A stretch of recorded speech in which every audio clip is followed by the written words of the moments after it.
तो गाइज हमारे पास आज के दो क्वेश्चंस हैं, इन दो क्वेश्चंस के हमने आंसर करने हैं। सबसे पहला question, cation is smaller in size than its parental atom.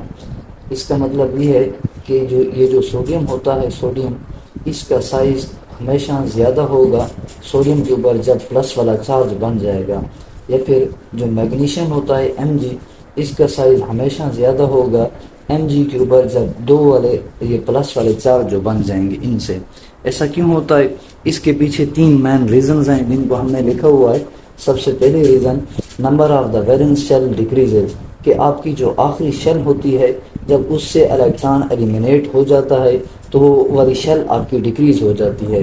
जैसे कि आप जानते हैं ये जो सोडियम होता है इसकी इलेक्ट्रॉनिक कन्फिगरेशन अगर हम करें, टोटल इसका एटॉमिक नंबर 11 है, तो इसके अंदर हम एटम्स को कन्फिगर करते हैं 1s2, 2s2, 2p, 6, 3s1। 3s के अंदर जो इसका वैलेंस शेल है उसके अंदर सिर्फ एक इलेक्ट्रॉन मौजूद है। जब यही इलेक्ट्रॉन एलिमिनेट हो जाता है तो इस सोडियम के ऊपर पॉजिटिव चार्ज हो जाता है। मतलब इस एक इलेक्ट्रॉन के एलिमिनेशन से मुराद इसका पूरा जो थर्ड शेल है वो आपके पास एलिमिनेट हो रहा है। तो इसी तरह नंबर ऑफ वैलेंस शेल जो आपके होते हैं वो डिक्रीज हो जाते हैं।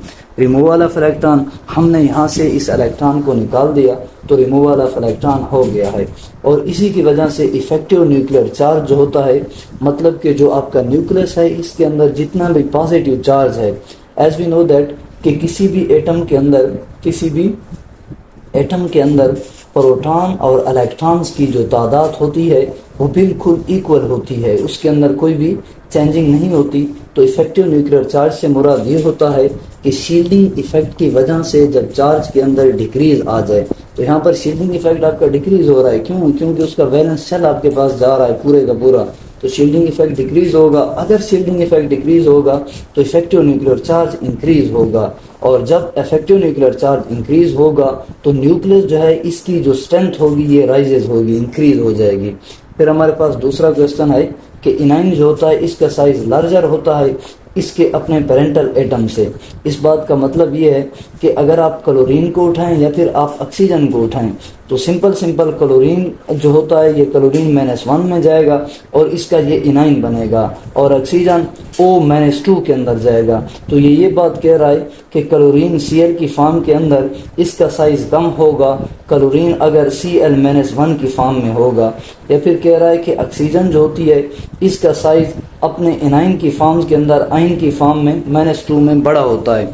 उस बड़ा होने की वजह क्या होती है उसके पीछे भी हमने जो है मैन दो रीजंस लिखी हैं, जिनके अंदर सबसे पहली reason, addition of electron, as we know that electrons exist in the shell so size almost increase।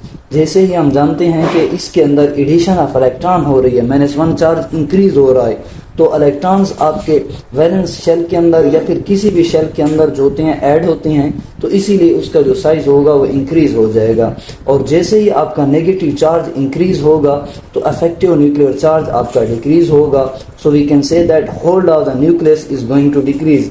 जब होल्ड ऑफ न्यूक्लियस डिक्रीज होगा तो ऑटोमेटिकली आपका साइज जो होगा वो पेरेंटल एटम से इंक्रीज कर जाएगा। इसके ऊपर हमने एक छोटी सी एग्जांपल लिखी है कि Fe+3 जो होता है, Fe+3 इसका साइज बड़ा है या फिर Fe+2 का साइज बड़ा है। आयरन के ऊपर दो चार्ज बनते हैं, एक +2 का +3 का, तो इनमें से किसका साइज बड़ा है? तो हमने यहाँ पर टिक भी लगा दिया कि Fe+2 का साइज जो होता है वो Fe+3 से ज्यादा है। क्यों? क्योंकि Fe+2 के ऊपर जो चार्ज है वो लीस्ट चार्ज है देन Fe+3 से।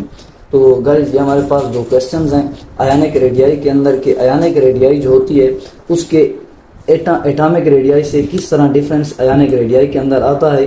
तो ये दो क्वेश्चंस हमने इसके ऊपर सॉल्व किए हैं।